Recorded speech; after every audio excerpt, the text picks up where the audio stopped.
जय हिंद। कैसे हैं आप सब? ठीक ठाक। चलिए तो फिर एक बार 3.1 का चौथा क्वेश्चन क्या कह रहा है कि ट्रेन ए के पहिए का पथ समीकरण दिया हुआ है बबुआ। x + 2y - 4 = 0 तथा ट्रेन बी के पहिए का पथ समीकरण 2x + 4y - 12 = 0। तो इस स्थिति का ज्यामितीय निरूपण करना है, यानी कि ग्राफ खींचना है बबुआ। ठीक ना। कहीं ज्यामितीय रूप अगर कह दे कि ज्यामितीय निरूपण करें तो ये ना समझिए का ज्यामिति हमको बनाना है। समझ गए ना? ज्योमेट्री नहीं बनाना है बबुआ, यहाँ ग्राफ खींच देना है ज्योमेट्री रूप में। ठीक ना। चलिए, बहुत ही आसान है, हमको समीकरण इसमें बनाना नहीं है, डायरेक्ट समीकरण दिया हुआ है। ठीक है। सोल्व में लिखेंगे गिवन इक्वेशन। गिवन इक्वेशन क्या है? इक्वेशन कह रहा है एक समीकरण है बबुआ x + 2y - 4 = 0 and 2x + 4y - 12 = 0। ये हमारा दो समीकरण दिया हुआ है। समझ के बात की? ये समीकरण फर्स्ट है बाबू, ये समीकरण सेकेंड है। पिछले क्वेश्चन में हम लोग क्या कर रहे थे? हम लोग कर रहे थे कि पहले लैंग्वेज वाइज क्वेश्चन था, उसको ये समीकरण बनाने में थोड़ा सा टाइम जा रहा था। इसमें टाइम नहीं जाएगा, समीकरण बनाया हुआ है। सबसे पहले क्या करेंगे, वही चीज़ लिखेंगे, डायरेक्ट स्टार्ट करेंगे फ्रॉम फर्स्ट हमारा x + 2y - 4 = 0 है बाबू। तो x और 2y को उस साइड ले जाइए तो +4 हो जाएगा, माइनस में है ये प्लस में उधर माइनस हो जाएगा। ठीक ना। = 0। समझ रहे ना बात के? किसी बच्चों को कह रहा अगर आ रहा होगा ख्याल कि ये 2y पहले था तो बाद में क्यों लिख दिए। ये प्लस हो गया तो प्लस पहले पहुंच गया और माइनस हुआ तो पीछे चला गया। ये सब दुनिया का रीत है बाबू। ठीक है ना। धनी आदमी पहले होते हैं, गरीब आदमी पीछे लाइन में लग जाते हैं। ठीक ना। वीआईपी लोगों का टिकट पट से मिल जाएगा, झट से मिल जाएगा, लेकिन गरीब आदमी हो कहीं जाओगे टिकट वगैरह लेने तो आपको पीछे ही लाइन में लगना पड़ेगा। ठीक है। वही चीज़ यहाँ है, प्लस वाला का मान्यता ज़्यादा है, माइनस वाला का कम। ऐसा नहीं है कि उसमें ये मान लीजिए कि ये अगर इसका 4 पैर है तो इसका 2 पैर है, ऐसा बात नहीं है। आदमी है तो आदमी है, मान लीजिए, सपोज कर लीजिएगा ये आदमी है तो उसमें भी 2 पैर है, लेकिन यहाँ महत्व किसका है? कुर्सी का। वीआईपी लोगों का बच्चा जाएगा तो उसको पट से कोई भी कहीं भी टिकट मिल जाएगा, लेकिन आपको लाइन में लगना पड़ेगा। मान्यता हालांकि वही है दोनों। चलिए, यही चीज़ यहाँ भी है, प्लस वाला पहले आ गया, माइनस वाला लास्ट में। ठीक है ना। आ रहा है समझ में? चलिए, अब क्या लिखेंगे? इफ़ यदि x बराबर की, तो इसमें छोटा छोटा वैल्यू रखना है। ये y = मान लीजिए कि 0 भी रखते हैं। ठीक है ना। तो x का वैल्यू कितना आ जाएगा? 4 - 2 × 0, 0 हो जाएगा ये, यानी कि 4 में से 0 घटेगा 4 आएगा। ठीक ना। तो x का वैल्यू कितना है बाबू? 4। इफ़ y का वैल्यू अगर मान लीजिए कि 1 रखते हैं, 1 रख दीजिए। ठीक है ना। तो x का वैल्यू हो जाएगा कितना? 4 - 2 × 1 = 4 में से 2 में 1 से गुना होगा तो 2 ही रह जाएगा, 4 में से 2 घटेगा तो 2 आएगा। ठीक है ना। तो x का वैल्यू कितना है बाबू? 2। इसमें ज़्यादा टाइम नहीं लगेगा और ज़्यादा हमको टाइम लेना भी नहीं है। ठीक है ना। समीकरण फर्स्ट से क्या लिखेंगे? निम्न मान सारणी प्राप्त होता है।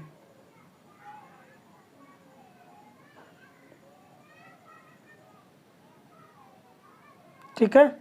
समीकरण बना लीजिए, ज़्यादा स्पेस भी नहीं लेना है आज।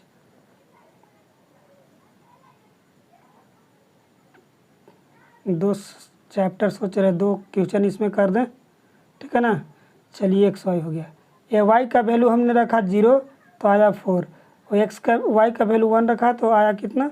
2। तो पॉइंट्स हमारा 4 और 0 बन गया, 2 और 1 बन गया। अगेन लिखेंगे वही चीज़, अगेन फ्रॉम सेकेंड से। सेकेंड हमारा क्या है? 2x + 4y - 12 = 0। अब 2x इधर और 12 को उधर ले जाइए, 12 को भी वही हाल यहाँ भी हो जाएगा, 12 प्लस में हो जाएगा, -4y हो जाएगा। ठीक है ना। अब x = कितना हो जाएगा? 12 - 4y/2। अब इसको से हम थोड़ा सा और हल कर सकते हैं कि 2 को बाहर कर दीजिए, 2 बाहर कीजिएगा तो 6 दूना 12 होता है, तो 6 हो गया, 2 दूना 4 हो तो 2y हो जाएगा बटा 2। 2 से 2 चला जाएगा। क्या क्यों किए? ताकि हमको 2 का झमेल ना रहे, यहाँ 2y हो जाएगा। समझ रहे ना। अब इसमें लिख लीजिए इफ़ वाई का वैल्यू 0 और 1 रख ली है तो 2 रख लीजिए, ठीक है ना। तो एक्स इज इक्वल टू कितना हो जाएगा 6 में से 2 इंटू 2 हो जाएगा, ठीक ना। 2 इंटू 2 कितना हो जाएगा 4। चलिए यहाँ देखिए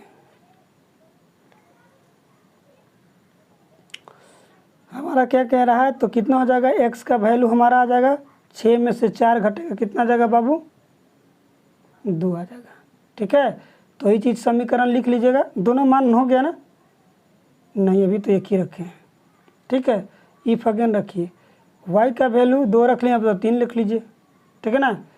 3 रखिएगा, इसलिए x का वैल्यू कितना आ जाएगा x इज इक्वल टू हो जाएगा 6 में से 2 गुना 3 यानी कि 6 ही हो जाएगा। तो 6 में से 6 जगह कितना 0, तो x बराबर ये पॉइंट्स यहाँ लिख दे रहे हैं, ठीक है ना।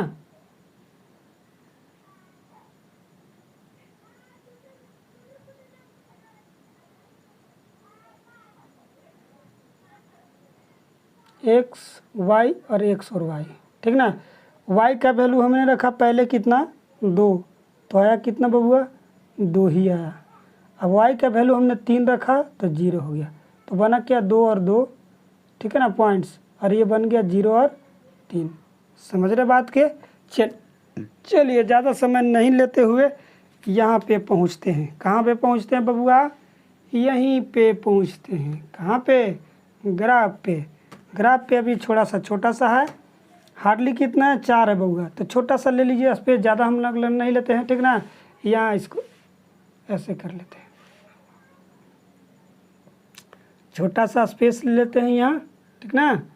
कहाँ कर लेते हैं, यहाँ कर लेते हैं, छोटा सा स्पेस ले लीजिए, बहुत ही आसानी से बन जाएगा, ठीक ना। पेन को अब बाय बाय कर दीजिए, ग्राफ पे पेन की ज़रूरत नहीं है बाबू। ये हमारा हो गया बाबू, ठीक ना। चलिए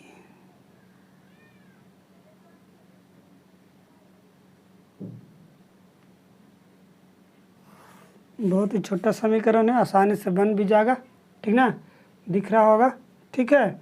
अब पॉइंट्स को हमने लिख दिया रहा है क्या इधर, ज़्यादा छोटा नहीं है, वाई डैश हो जाएगा यहाँ ऊपर, वाई हो जाएगा यहाँ क्या हो जाएगा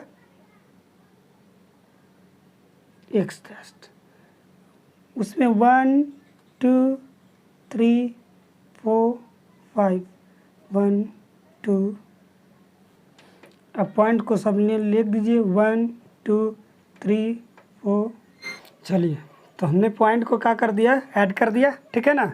अब क्या करना है, ग्राफ खींचना है, ठीक है। अब चलना है, देखिए सारणी से। सारणी हमारा क्या कह रहा है, पहला कितना 4 और 0, 4 और 0, ठीक है ना। x का वैल्यू हमारा 4 आया बबुआ 4, y का वैल्यू कितना है 0 है। तो अब जान रही रहे हैं कि x पर y का वैल्यू 0 होता है, ठीक है ना। दूसरा है 2 और 1, 1 है, 2 और 1, यहाँ 2 है बबुआ और 1 है x का वैल्यू यहाँ पे, ठीक है ना। कोई बच्चा को ये थोड़ा सा याद आ रहा होगा कि पिछले क्लास में सर ने यहाँ 5 लिखा था, यहाँ 10 लिखा था, यहाँ 1 2 लिखे, तो यहाँ हम लिखेंगे 10 छोटा घर इज इक्वल टू 5 इकाई लिखे, तो वहाँ पे यहाँ पे लिखेंगे 10 छोटा घर इज इक्वल टू 1 इकाई, ठीक है ना। एक ही चलते 1 2 3 लिखे हैं, ठीक है। चलिए इसको हमको क्या करना है, खींच देना है। पॉइंट्स को ऐसे लिख लीजिए।